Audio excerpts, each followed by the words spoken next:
Spiral 1 and Spiral 2 are two video art programs by Dick Ainsworth, co-writer of the Bally BASIC instruction manual. Both programs are included in the 1978 original Bally BASIC manual and its re-release in 1981. The video art is created using a few program loops and line command statements to fill the screen with random, semi-controlled patterns. Spiral 1 appeared in the index, and that's what it's called there. Spiral 2 is really part of the lesson for Chapter 8 called Video Art. And this 8-page chapter gives users who are new to programming a chance to try out their newly acquired skills to create art. And they would have gotten these skills from the Bally BASIC manual, which is only about 130 pages. It's spiral bound, and it costs about $50. Spiral 1 and Spiral 2 are both simple programs, and they can be easily modified, which inspired many Bally Arcade users. Judging from the printed content of the two main Astrocade newsletters, Arcadian and Cursor, later known as Basic Express, video games and video art became the two most popular ways that amateur programmers on the Astrocade platforms use their systems. Perhaps without the video art chapter and these two simple basic example programs, there would not have been as much video art created on the Bally system. That would have been a shame, as the art that clever programmers created on the Astrocade platform over the next 7 to 8 years is quite impressive given the limited 1.8 kilobytes of RAM and the 160 by 88 resolution of the console. For this video art video, I decided to go back to the beginning of the Bally. It was introduced, of course, in 1978. It was first advertised in September of 1977 in Scientific American. And this might seem like a bit too much background, but I'm doing this for myself, and my ultimate goal with this series of video art videos is to, write some paper or make a long video that will show many of the video art programs that were written over the lifespan of the system, which effectively was from about 1978 to 1982 in the marketplace, maybe 1983, but the newsletters that were available for the system did keep it alive with users using BASIC to program their own programs, like this video art program, and also games. The Bally was released in, it was supposed to have been released in late 1977, but the first units didn't dribble out of Bally until about January of 1978. The first records I've been able to find for the system are that they were sold in late January of 1978. And that was only to a few users from JSNA, and many of these systems overheated and had to be returned. The system sold for $300, and BASIC was eventually supposed to come out, but it took quite a while to ship. It didn't eventually come out until September of 1978, and it cost an additional $50, and that was just for the cartridge. The Bally 300 baud interface, which used the Kansas City format, which was a standard at the time.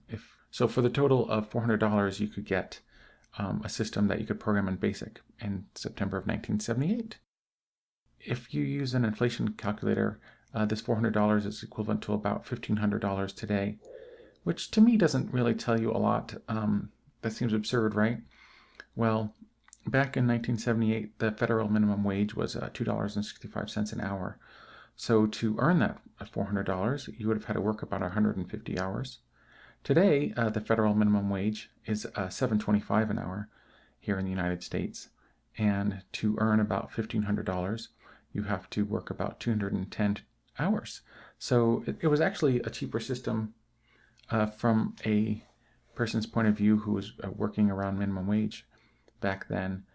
I'm not sure how accurate that can be, but it seems like a good way to figure out how much a system is worth, because sure, it's worth an amount of cash, but it's also how much money are you willing, or how much time are you willing to invest to get a system. And I think that's really the key here, is how much time do you want to invest to buy the system, and then how much time are you going to put back into it. So now I'm going to show you some pictures here.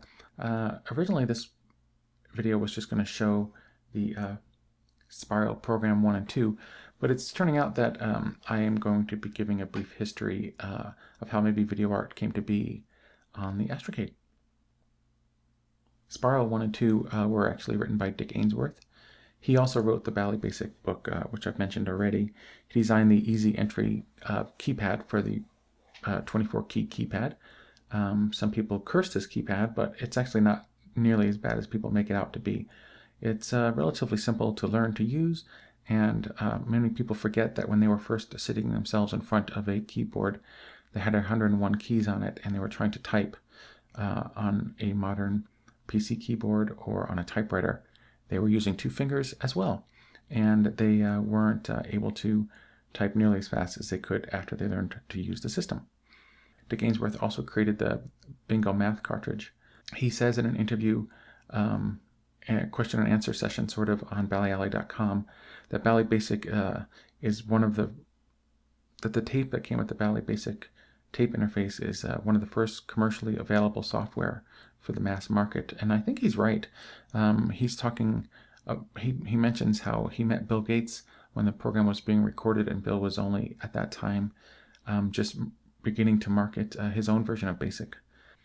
So let's go through these pictures here that I've got. I've already showed a couple of them, I think, but this is what, if you went into the store and plopped down your $50 in 1978, this is what the Bally BASIC box looked like. It was pretty hefty, and I've never seen this in person, but it's covered in plastic, and it looks like someone here is having a lot of fun. He's typed in his program, and this program that he's entered here on the screen is called Composition in A, which just makes a few musical notes and is actually available in the manual. This is a close-up of the Bally BASIC cartridge. I've shown this in a few other videos that I've made. It pronounces right here exactly what its intention is. It's a self-teaching system for making your own computer games, electronic music, and video art. I wonder who came up with that saying. The Bally BASIC manual is inside of a cardboard sleeve. When you open up that cardboard sleeve, you've got this. It's a leatherette manual. At the time, this was pretty popular. This is the actual, I don't know if this is considered the front or the back. I think this is considered the front of the box for the 300 baud interface. It shows you the 300 baud interface and also the cassette that comes with it. The cassette, I think, has 6 programs on it. One of these days, I'll get around to reviewing those as one video. This is the same front, but without the plastic cover. This is the back of the 300 baud interface. As you can see, it explains what the system is about. One of the things that's interesting about it is it says it can be used for telephone exchange. So you'd be able to exchange programs with people over the telephone. I'm not sure how this would have been accomplished. It's definitely not a modem. I know that some people wrote that they had some success in the newsletters transferring programs using just this 300 baud interface, somehow connecting it directly to their modem or connecting it directly to their phone, but I'm not sure how that was done, and it would have required a hack of some sort. It would have been neat if it had worked out of the box though, wouldn't it? In 1978, this was kind of a typical setup. Look how big that tape player is. I've got a slimline tape player, but they work pretty good. The 300 baud interface Kansas City format is pretty easy to use. Tapes that have survived this amount of time, it's currently 2018, if you record them as a WAV file, they tend to actually still be able to load. There's actually digital software out there available to archive these tapes and make them perfectly archived. And pretty much all the programs on ballyalley.com have had this program run on them.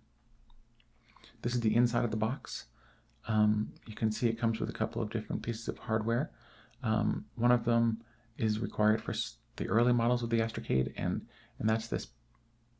If you look in the bottom of this picture on the lower left, there's a jack that plugs into the light pen port of the Astrocade, and I'm not sure really what it does, but the early Astrocades require in order for this 300 baud interface to be used with it. This is the interface outside the box. And here is a close-up of the interface. This is the front of the basic manual. And when you open it up to Chapter 8, you see the programming course for video art.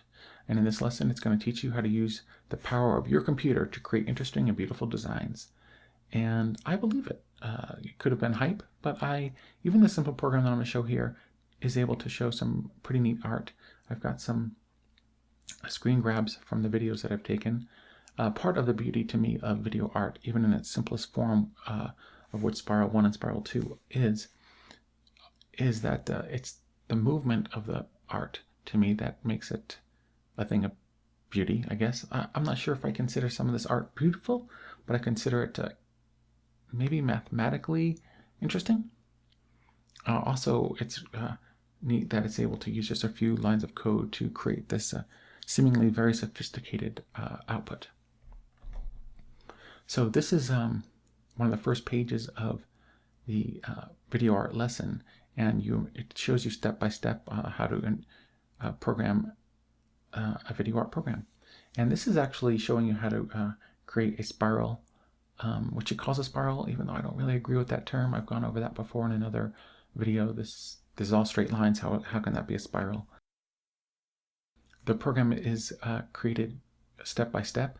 I'm not going to show all the pages from this chapter, but in the end you end up with a program that has been archived and called Spiral 2, because it's slightly different from the version of Spiral that's in the back of the manual.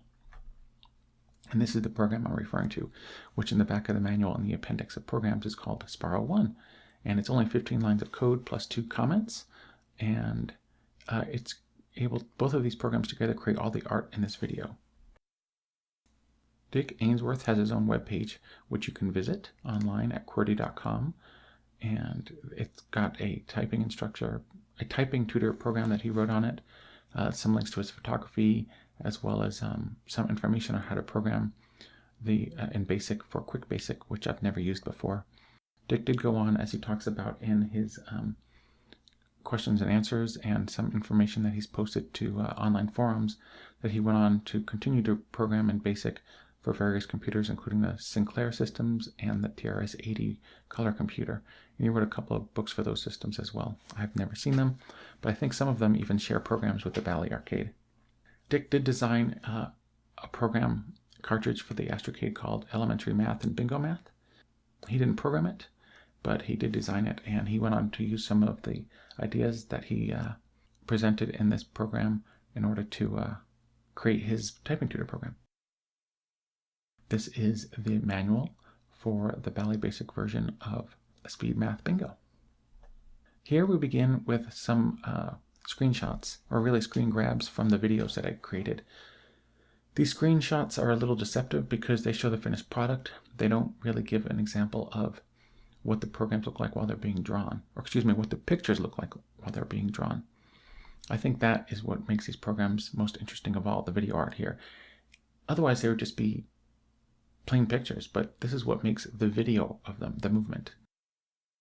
Many of these programs look the same, but if you were to run this program right now, you'll get different output. It'd be similar, but different. So this is the output for the version of Spiral 2, which is included in the video art chapter. And we begin with this one. I'm just going to show these briefly so we can get on and you can look at the video, the program in progress. The program randomly generates color, or randomly picks colors. These screen grabs were created with an RF connection hooked into a composite demodulator, and then ultimately upgraded to HDMI. So it's 720 HD, but it looks kind of crummy with these screen grabs. It looks, I think, better in the video. The screen grabs actually sort of blend 2 frames together. If you're at all familiar with how old TVs used to draw their picture, that's why these screen grabs look a little strange. You might notice some jaggies in here, and it's a nature of the beast with screen grabs. If I was to actually pause a screen and then take a picture with my camera and leave the shutter open for like a 20th of a second, they would look much better, but that takes much longer to do, so I'm not doing it here. Some of these colors that it chooses, like this green and blue selection here, I'm not really happy about. I think they don't contrast very well with each other, kind of eyesores, but that's the nature of the program being completely random. One of the ideas that people go on to explore, given this program to work on and being able to make changes to it, is having a little more control over the colors. And this program is open to change to anyone. If you typed it in, you could change it And that was one of the freedoms that was given to all users beginning with BASIC. This color here, it's a kind of a purplish background with like a bluish purple. Hey man, colors are not my thing. I don't really know how to describe them very well. I'm noticing I call colors with ish a lot, but that is about the best I can do. The Astrocade can display 256 color variations. BASIC in itself can only display, without using tricks, a background color and a foreground color. So here the background color is this really light purple, and the foreground color is the darker purple. This background color is a light blue with maybe a pink foreground. And if you can see here, none of this looks like a spiral, right? Or maybe, I don't know. Leave some comments below if you agree that this could be a comment or a spiral. This one is all pink. I don't know if I agree with this one so much. It looks like it's about to come out of the screen and hit me over the head. It's like if I was in a dark room right now, it would make it very bright. This one is, I think, the first picture from Spiral 1, which is the second actual program from the back of the manual. This is the 15-line program. And I'm just going to go through these programs pretty quickly again so that we can get on with the video so that you can see these being drawn. This orange foreground reminds me of a lot of the decorations I've been seeing in the neighborhood lately. It's October, Halloween's coming up in a couple of weeks, and I've been seeing this orange all over the place. This is sort of an ugly yellow. For some reason, my brain wants to call this a puke yellow. Either way, it's a pretty puke yellow. I really like this one. I'm not sure why. It's almost solid, but there's maybe individual pixels here and there that give hints that this was actually a spiral being drawn. Oh, hey, I just said it. It's a spiral being drawn, so maybe even I buy into that, because you can see here in the corners there are spirals. Not really in the corner so much in the right upper quadrant here. If this was a 4-quadrant graph, there are spirals right there, aren't there? There's 3 arcs. This program also mostly creates art that looks like this, and it looks very similar to each other. Again, very simple program. You could type this in just a few minutes, even given the constraints of the 24-key keypad. If this took you longer than 10 minutes to type in, I'd be surprised. And after you run it a few times with what you've been taught from the BASIC manual, you'd be able to make changes very quickly and create something of your own. Here's another one of those ones that I like, and this one does show kind of things that look like spirals, so maybe I've talked myself into it. I guess spiral is a good name for these programs. This is another color setup that I don't like, but being that everything is random, this green color with the black background or the dark gray background, wow, looking at this one, I've noticed this in other random art programs before. This one almost looks like a hallway. In fact, it reminds me very much of the Alien's point of view when you're playing Alien vs. Predator on the Atari Jaguar. That's something else. Well, from there, we've got this star pattern, kind of, it looks like it's exploding onto the screen. Now we have another color that looks like it's another Halloween decoration.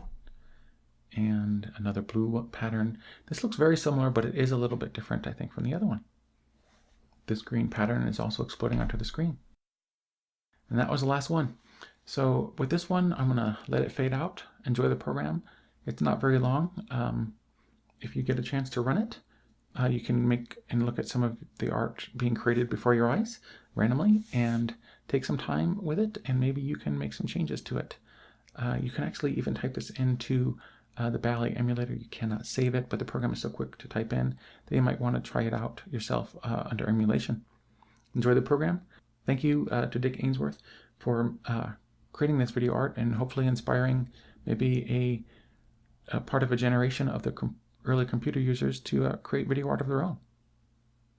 Enjoy watching the art being created.